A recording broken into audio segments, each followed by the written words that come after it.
own time, your own business, then other people will respect it, okay? So it's very important to go for close. Now, why is it important to go for close? I'll give the story to you. Once upon a time, there's a very rich Texan. I mean, he lives in Texas, multi-gazillionaire, okay? And he's a little bit bored with life, and he wanted to do some experiments. So he has a big, huge Olympic-sized pool, and he decided to throw a big, huge party. But the night before the party, he decided to throw a lot of alligator and water moccasin in the pool, okay? A bunch of them. So the next day, when the party begins, when the guests start arriving, a lot of people start arriving, so he gathered everybody at the pool, around the pool. And he would say, listen, whoever is daring enough to jump into the pool and able to swim across the pool and come up alive, I will grant him or her anything he or she want in life. Before he even stopped talking that, he heard a loud splash. There was a guy in the pool, and the guy was like on an Olympic record, you know, because why? Because water moccasin and alligators chasing on his tail. So he was swimming across the pool in record time. He came up from the pool, all, you know, shaking all the water, and this multi-billionaire walked up to him, so excited, run up to him, says, sir, can you tell me what is it you want? I will give you anything you want in life. And this guy says, before you give me anything I want in life, I want to find out the name of that dude who pushed me into the pool. So sometimes, somehow in our lifetime, we all need a little nudge. Because 18 years ago, if the person that taught me in the beginning in this industry, he didn't push me, I would have never got started. You know, after I got signed up, that's exactly what I said. Would you like to put in your MasterCard or your Visa? And he was like inching in on me, right? And I'm like, what, you know, why are you closing on me? And so anyway, long story short, I signed up. The first thing I did is I went home. I still remember that day. I was so gung-ho. I was so excited. Then I told my sister about it. And, you know, because I respect her and I love her. And, you know, out of the kindness of her heart and her mind, and she thought she had touched upon MLM in the past, and she gave me a whole lecture why I should not do network marketing. And she goes, if you're smart, you will pick up that phone and you're going to cancel your application. Now, I'm sure a lot of us have faced that because people love you. See, people say that not because they are devious or anything, no, because out of the kindness of their mind. See, a lot of people go through life judging life by their past experiences and their past failure. And they care about you, so they think that that's something not for you based on their own judgment. Well, I was very, very tempted to cancel. I actually called the guy and said, you know what, I'm having second thoughts. I'm having cold feet. I said, I don't know if something, I said, I just got laid off at my job, and you know, at that time it cost me a couple of $100 to get started. This is not exactly a small amount. And he says, listen, before you cancel, why don't you go to a training? Why don't you attend a training, then we'll talk. So that's when I began to plug into the system. I attended training. I built my own belief structure. So thank goodness I didn't quit. See, if somebody didn't push me, I would not be where I'm in life. I don't know where I would be. Some of my college friends, you know, I still remember, I call all of my college friends. Some of them went to UCLA with me. Some of them went to UC Irvine with me. I called all of them. And you know what? They were so negative. So Kim has lost her mind. This lady is college educated, graduated, very good grades. Why is she doing MLM? You know, maybe she got laid off and she really lost her mind. And so they were all laughing. They were all, not one joined me. They were all laughing at me. But you know what? I said to myself, I said, look at who's going to get the last laugh. Some of those friends nowadays, they're unemployed. Some of them are still complaining about their job. Some of them are not where they want to go in life, and they already given up in fighting for what they had once dreamed of. They had given up what they had wanted at one point in their life, that they thought they could be somebody, and they've given up in life. But so thank goodness I didn't quit. So if you really believe the thing when you come to close, if you truly believe that this is an opportunity of a lifetime, if you truly believe this product can actually save other people, if you really believe the opportunity can touch people's life, you have no problem closing. None. But you got to get out the paperwork. Don't be shy. Just listen. Great, I'm going to show you how to get started. Don't be afraid to ask for the sale, because the worst thing you can get is what? Is a no. But there is a power in asking. Because if you don't ask, you don't what? You don't get. You don't ask, it's an automatic what? No. But if you ask, there might be a chance you get something. Samson and I went to buy this camcorder because we decided to record this thing for the business. You know, we realized that we need to have a system so that we can have people outside of LA can grow the business.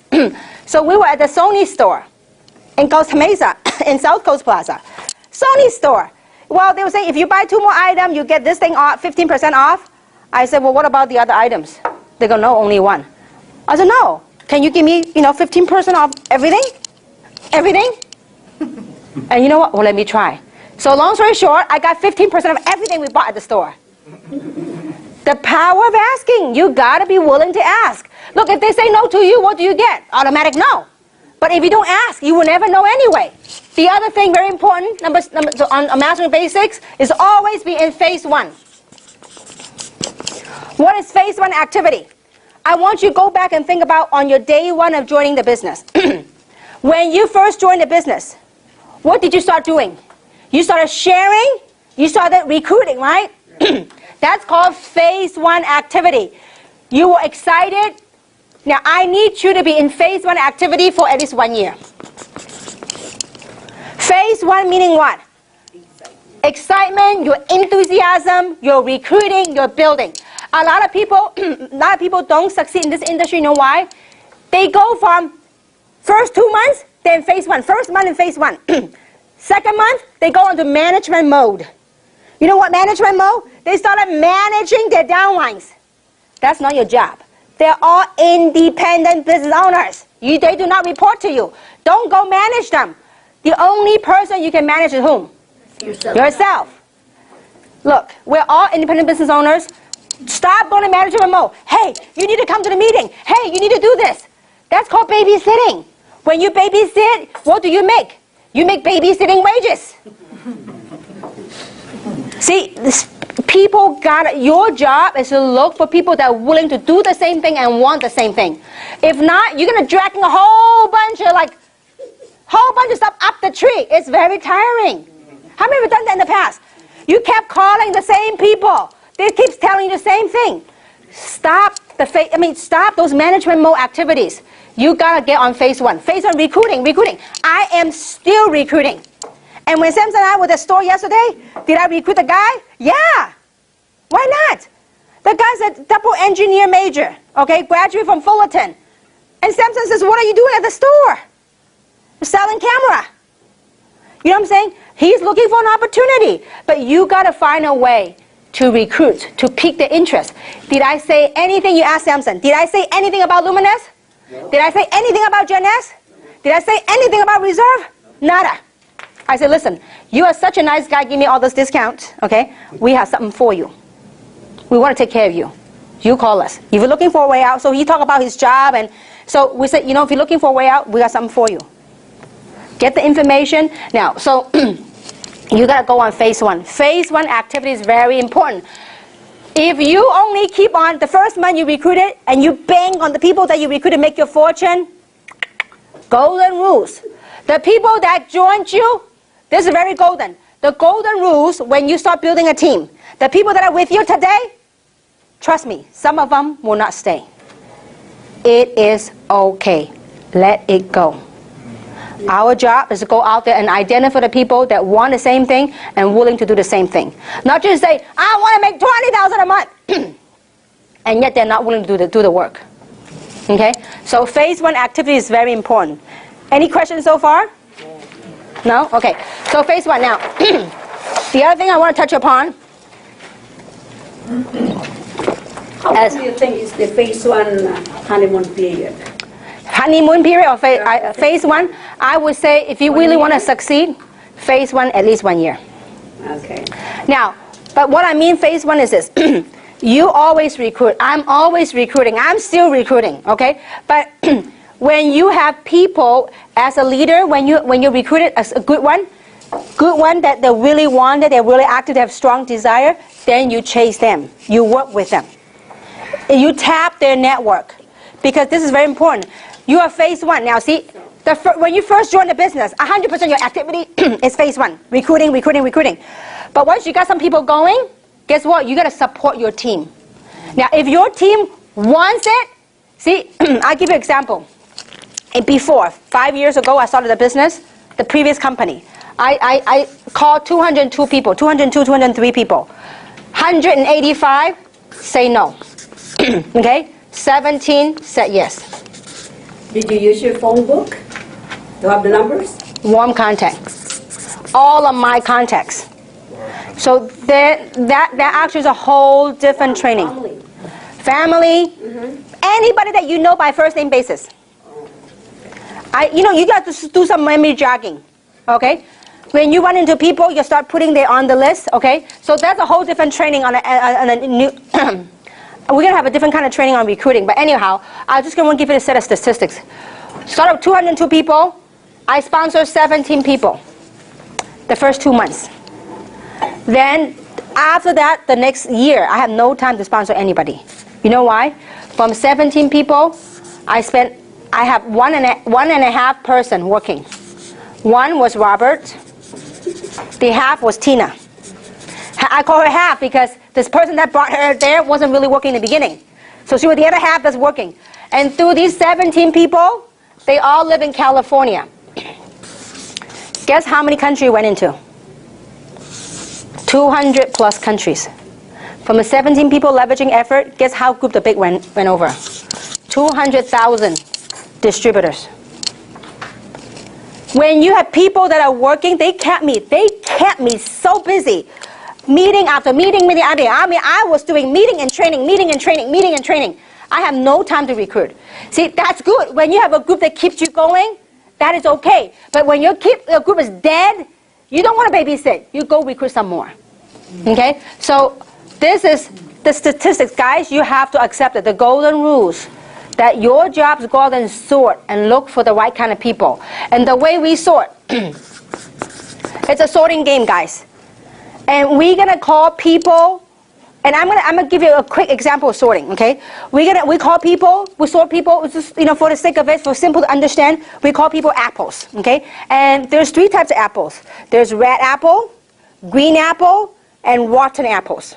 Okay, 3 types of apples. Now, our goal, our job is to look for red apples. Red apples, red, delicious, juicy. They're the one that's fun and say yes to your business. Okay? The red apple is like people that are willing to do the work, they're excited. These are what you're looking for. The green apples, the one that they're not ripe yet. They have a lot of questions. Question after question after question after question. And they will find different forms of questions to ask you. In the same context, okay? So the green apple, people have questions. Now the rotten apples are the ones you want to stay away from. The rotten apples are what we call dream stealers. Not only would they say no to you, they'll be nasty about it, okay? So let's say that you're at a supermarket and there's a whole pile of apples, okay? Your job is to look at the apple and put in your basket and you to pick up red apples. Now this is what happens when in reality when we go recruit, when we go build. When you pick up a red apple, red juicy apple, what you do? You put in your basket. Then when some of you reach out and find a green apple, you know what some of you will do? You will talk so much. Hey, green apple, wake up, turn it to red. It won't. When you put a green apple, you can say when you have time, you can spend 20% of your time with the green apple. But 80% of your time with the red apple. Because sometimes green apple can turn into red apple later. Once you answer all the questions. Miracle. Now, when you reach in the pile and you reach and you got a mushy, gushy stuff and you pick it up, it's a rotten apple. What do? Are you going to say, rotten apple, please, please, be well? It won't. It's a rotten apple. What you do? Throw it away. But too many times people get so attached to rotten apple that you try to save it and you try to save it and before you know it, that rotten apple got to you. And you got rotten with it. The stuff that they say, it began to make sense to you. And before you know it, you go down along with it.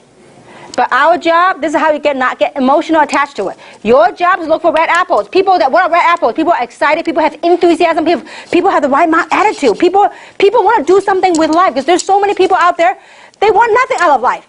They are happy with whatever, that's fine. But you want to look for people that want to go somewhere in life. So you're out there looking for red apples. Okay? So what did I do? I sort. Do you know how many rotten apples out of 185 people? A lot. Like 150 were rotten ones, real rotten. Some are really bad. So what did I do? I tossed them so fast. I don't even recall what they said. At the time it was so bad, I said, adios, bye, go next one. But a lot of people, they don't understand the power in the numbers. It's not what these 17 people did, but it's whom they led me to. It's not what some of them did. I brought one of the person that brought me to Tina. It's not what he did, but he led me to Tina. He's a great guy. He made a ton of money in that company. But he led me to Tina, led me to a whole bunch of people in China. And so it's not what they do, it's who they lead you to. So that's why when you work your business, you got to pick the ones that are good, you chase them. When the momentum's hot, what you do, when you strike an iron, the iron's hot, guess what you do? You strike it. A lot of people, when your business is up, they take a vacation, they go spend their money. Don't do that. When the iron's hot, you strike it. You go, you know what? I have a business friend, and he said the best. He goes, you know what? Life is like a spring wheel. Some are good, some are bad. He goes, when it's good, I'm going to get a big nail. I'm going to nail it in there so it won't go back. Just when it's good, you got to really give it all you got because this is your chance. One time I asked my friend, I said, hey, you know what? I said, what would you do if you're making $30,000 a month? And back then, $30,000 a month is a lot of money. He goes, oh, I'll take a vacation. I'll take this and that. I said, listen, that means your momentum's up. You need to really, really ride it. Because in business, you don't know when to go down. You don't know. You only take the best of it and run with it. Okay? Overcoming obstacles. Along the way, as you're talking to people, will we have challenges? 100% guarantee. Will there be difficult times? 1,000%. The difference is, what do you do when you're down? Most people will stay down with it. You know what? Most people say, when the group was thriving or when they once had that big glory, they kept living on the past glory. Get over it. People say, well, what would people say about me? My team died. Get over it. This is now. We're dealing with now. I can't do anything about the past. I can't do anything about the future. But I can deal with what we got now. If you can't drop your ego about your past success, you know what? The past success may be a one-time luck. The past success may be a one-time gig. But if you are as good as you think you are, you're going to stand up and you do it one more time. See, people say, I believe, I want it. You know what? Most of you have not crossed the edge. You're going to gone beyond that edge if you want it. If you, look, how many of you can really feel, how many of you feel good to get a $40,000 check?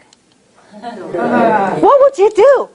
I tell you, many years ago, when I got involved in industry, they told me the average income for that company of an RVP was 30 grand a month. And I remember in my thoughts, in my head, I said, you know what? 30 grand a month. I said, forget about getting a month, every month. If they give me one check, one time for 30 grand, that will help me solve a lot of problems. How many relate to that? Yes. Yeah. It is a huge, these things now become a number to me. Don't get me wrong, it's a huge blessing. This is a huge blessing. What kind of business gives you that kind of return? But see, everybody want it. But are they willing to do what it takes? See, this is something that it's a very fine line. We have to really tweak it. You have to really, really, really get it. I want it. I want to change my life. I want it. I want it. But when the very first sign of challenge, you get knocked down, you stay down, and that is it. Then what happened to your dream that you once wanted? What happened to that thought that you once had it? Listen, money, people, things, material, people can take away from you. But one thing they can't take away from you is right between your two ears.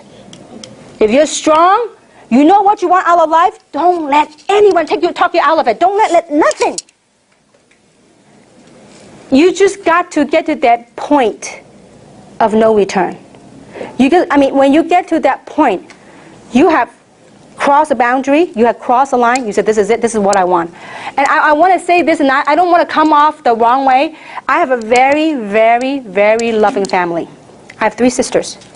And all 3 of them were opposing me to the max. The word opposing is an understatement.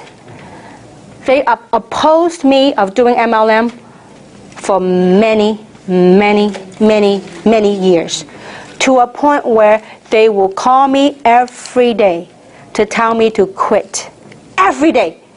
If my older sister were here, and one of these days at the event, she would tell you, you know what, my sister, that poor kid, I only wish she would quit. Because she would call me every day to tell me to quit from Hong Kong. Every day. At 3 o'clock in the morning, I know it was her.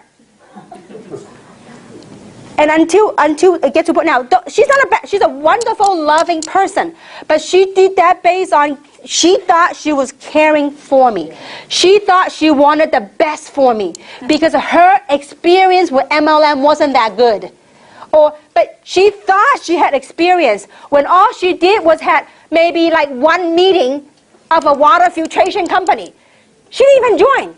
Okay, so it was maybe that one incident. So she based her whole perception about MLM and every day trying to talk me out of the game. It wasn't until the day I told her, listen, if you do not have anything good to say about my business, about my dream, about my goals, my journey that I chose, please don't call me anymore. You can call me about anything else, but don't say anything about what I do. See, I had drawn the line. Until you draw the line, then you become successful. You have to get good at it. See, many people in their mouth, they say, I believe in Jeunesse. I believe the product. I believe in Jeunesse. I believe I can make money. And yet they're not making the money. You know why? What you say, what you think, and what you do are two different things.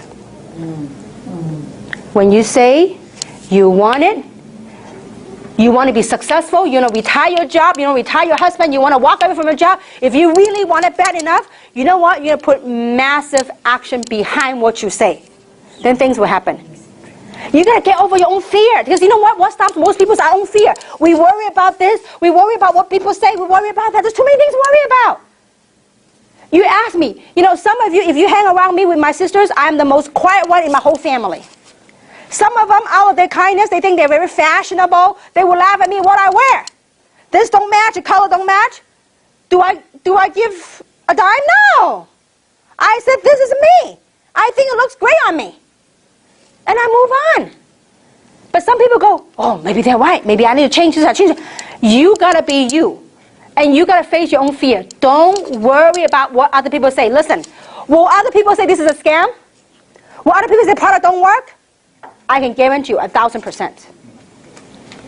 You got to be firm in what you want and face your own fear.